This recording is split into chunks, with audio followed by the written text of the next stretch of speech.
Hello guys, मैं Arvind Kumar from climax education academy. आशा करता हूँ आप सभी लोग अपने घरों पर सुरक्षित होंगे। तो गाइस, पिछली वीडियो में 12th क्लास के कुछ बच्चों ने कमेंट करके कहा था कि सर पॉलिटिकल साइंस के पहले चैप्टर शीत युद्ध का दौर समझाइए। तो गाइस, हम आज उसी चैप्टर के ऊपर डिस्कस करेंगे। तो चैप्टर का नाम है गाइस शीत युद्ध का दौर। गाइस, शीत युद्ध को जानने से पहले हमें ये जानना जरूरी है कि शीत युद्ध से पहले द्वितीय विश्व युद्ध हुआ था। द्वितीय विश्व युद्ध जो हुआ था वो 1939 से 1945 तक हुआ था और ये दो गुटों के बीच में हुआ था, मित्रगुट और धुरी गुट। मित्रगुट में कौन कौन से देश थे गाइस? मित्रगुट में अभी यहां पर जान लेते हैं, मित्रगुट और धुरी गुट।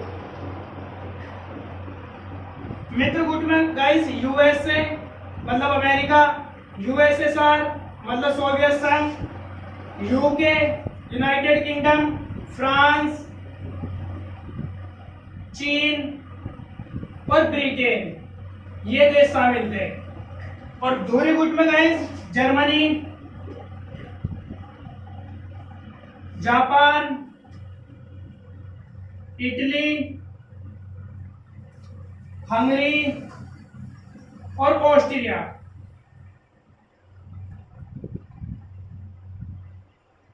भाई, द्वितीय विश्व युद्ध जो हुआ था वो इन दो गुटों के बीच में हुआ था, मित्रगुट और धुरी गुट।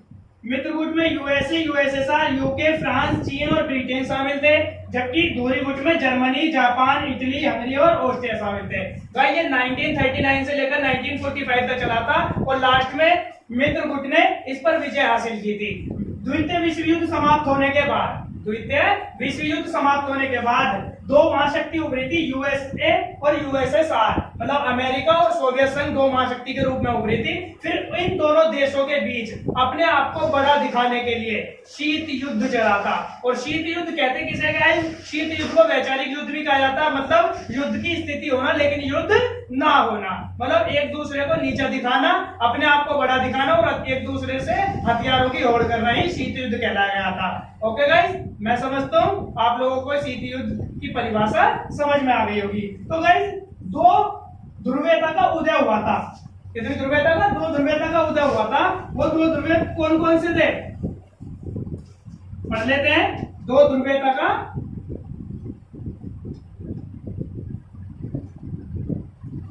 उदय, यूएसए और यूएसएसआर।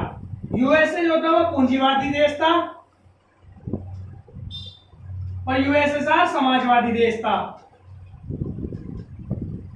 पूंजीवादी मतलब जो जितना काम करेगा उसे उतना ही वेतन मिलेगा और रोटी कपड़ा और मकान तभी मिलेगा जब वो कोई काम करेगा। लेकिन समाजवाद में क्या था गाइस? इसमें रोटी कपड़ा और मकान मतलब कुछ मौलिक आवश्यकताएं सरकार पूरा करके देती थी, चाहे कोई व्यक्ति काम करे या ना करे। ओके गाइस, ये बात समझ में आई? तो गाइस, अमेरिका ने अपना आधिपत्य जमाने के लिए और दूसरे देशों के ऊपर अपना डर दिखाने के लिए उनने जापान के ऊपर पहला परमाणु बम 6 अगस्त 1945 को हिरोशिमा पर फेंका था। किस पर फेंका था? हिरोशिमा पर गिराया था और उस बम का नाम क्या दिया था? Little boy. फिर 3 दिन बाद ही 9 अगस्त 1945 को दूसरा बम गिराया उसने नागासाकी पर। ये इस बम का नाम क्या दिया था? फैटमैन। गाइस, ये परमाणु बम गिराने का सिर्फ एक ही लक्ष्य था, दूसरे देशों के अंदर डर पैदा करना। ओके गाइस, आपको ये समझ में आया? आशा करता हूँ समझ में आया होगा अच्छे से। अगर ना आया हो तो कमेंट सेक्शन में जाके बता सकते हो। तो गाइस, इन दोनों ही देशों ने, यूएसए ने और यूएसएसआर ने मतलब अमेरिका और सोवियत संघ ने कुछ संधियां बनाई थी, गाइस। तो पहले यूएसए के बारे में जान लेते हैं। तो भाई, यूएसए ने पहला बनाया था नाटो। कौन सी संधि बनाई थी? नाटो। इसका फुल फॉर्म जान लेते हैं, उत्तर अटलांटिक संधि संगठन। भाई, ये बनी थी 1949 में।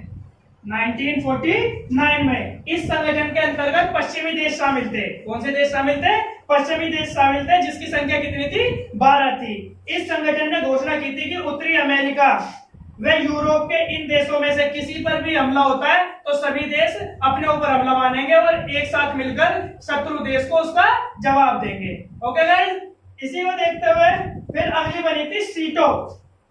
अगला संगठन कौन सा बना? सीटो। यह बना था 1954 में। कब बना था गाइस? 1954 में। और इसका क्या फुल फॉर्म है? दक्षिण पूर्व एशियाई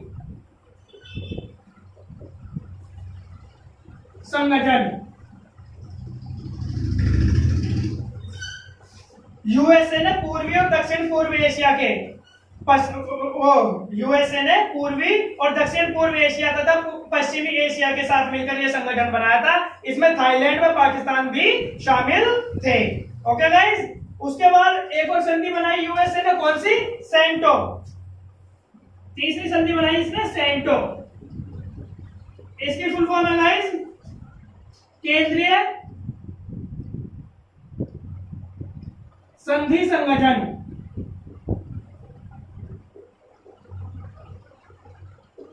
ये गाइस बनी थी 1955 में।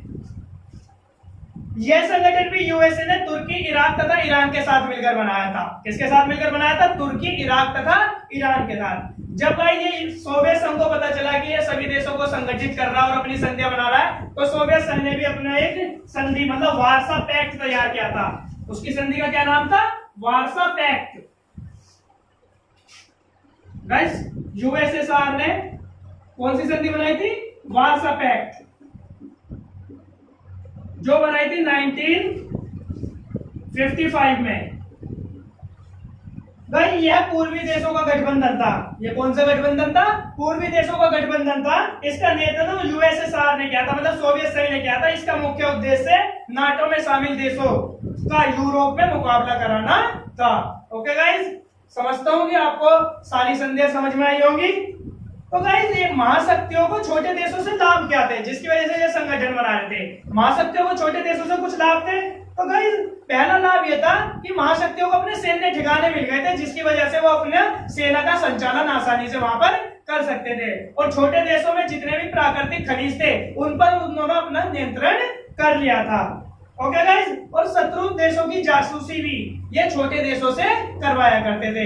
ये तो भाई बात हुई गाइस बड़े देशों को, मतलब महाशक्तियों को छोटे देशों से लाभ की। लेकिन छोटे देशों को भी महाशक्तियों से कुछ लाभ थे, तभी तो उन्होंने संगठन बनाया था। तो कौन कौन से लाभ थे? तो छोटे देशों को लाभ थे, पहले आक्रमण का उन्हें कोई भय नहीं था। अगर कोई शत्रु देश उन पर आक्रमण करता था तो महाशक्ति उसे अपने आप देख लिया करती थी। दूसरा, वैज्ञानिक और तकनीकी सहायता मिल जाती थी छोटे देशों को बड़े देशों से। ओके गाइस, और अपना सामाजिक आर्थिक विकास, सामाजिक और आर्थिक विकास भी ये महाशक्तियों के द्वारा अपना कर रहे थे।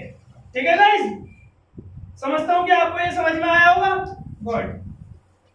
अब गाइस पढ़ेंगे हम शीत युद्ध के दायरे। क्या पढ़ेंगे? शीत युद्ध के दायरे।